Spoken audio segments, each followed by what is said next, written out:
আমি কারোর কষ্ট সহ্য করতে পারি না বসন্ত, তাই তুমি কাল থেকে আমার আড়তে কাজ করবে।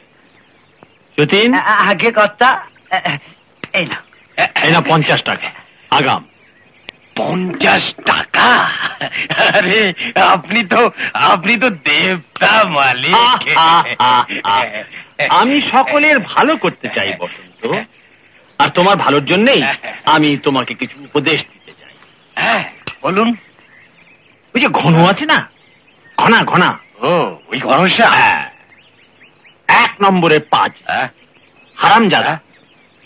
শুনলাম তোমার মেয়ের সঙ্গে ওর মিটিং মিক্সিং চলছে।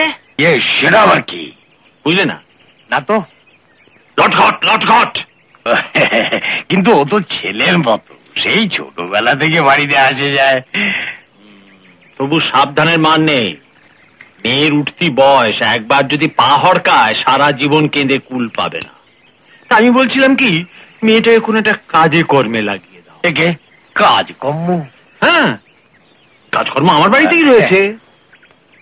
কিন্নির মতো আমাকে দেখাশোনা করবে, না না না না, আমার রানীর মতো আমাকে দেখাশোনা করবে, আর কাজে কর্মে মেতে থাকলে মন মেজাজও ঠান্ডা থাকবে।